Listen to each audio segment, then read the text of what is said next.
अपवर्तक के बारे में, ठीक है। तो जैसे इसका नाम है महत्तम सम अपवर्तक, तो इसके अंदर 3 हिस्से कर लिए, महत्तम सम अपवर्तक। महत्तम का मतलब क्या हो जाएगा? सबसे बड़ा। क्या हो जाएगा? सबसे बड़ा। सबसे बड़ा। और सम मतलब समान। समान। समान। और अपवर्तक क्या होता है मालूम है? अपवर्तक जो संख्या दूसरी संख्या को पूरी विभाजित करती है, उस संख्या का अपवर्तक कहते हैं। बात समझ में आई ना? जिस संख्या से कोई भी संख्या विभाजित हो जाएगी वो उसका अपवर्तक होगा। यहाँ पे कुछ संख्याएं लिखी हैं, आपको उसके अपवर्तक बताने हैं। 1 में आप किससे भाग कर सकते हो? 1 से। 2 में 1 और 2। 3 में 1 हाँ। 3। 4 में 1 3 2 2 4।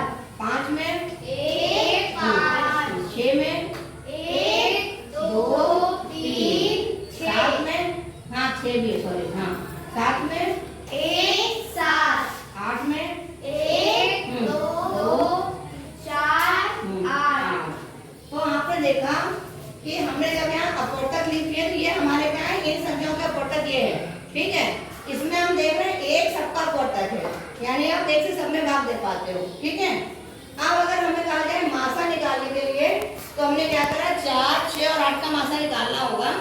तो हमें ये देखना है कि 4 6 और 8 के अपवर्तक में से कौन सा अपवर्तक है? तो तीनों में है, 2 है। तो हम क्या करते हैं? 2 में गोला बना लेते हैं। और ये सबसे बड़ा अपवर्तक है, इससे और कोई बड़ा संख्या नहीं है जो तीनों में हो, है ना। तो इसको हम कहेंगे कि 2 इसका महत्तम समापवर्तक है। तो महत्तम समापवर्तक की परिभाषा क्या होती है? महत्तम समापवर्तक किसे कहते हैं वो बताते हैं। समापवर्तक, ठीक है, दी हुई संख्याओं का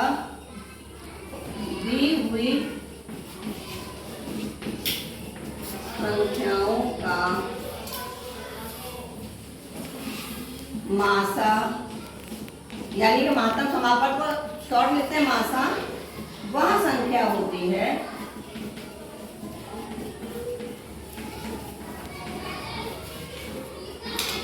जिससे दी हुई संख्याओं में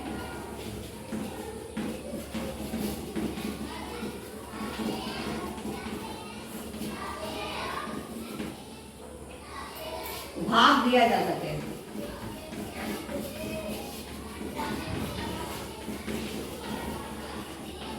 ठीक है। और ये भाग क्या होगा? जो इसको पूरा विभाजित कर दे। जैसे हमने यहाँ देखा, जैसे 4 6 और 8 का, सॉरी 6 है, मासा बराबर 2, ये हम लोगों ने निकाला है। अब हमें ये देखना है क्या 2 से हम 4 में भाग कर सकते हैं? Yes ma'am.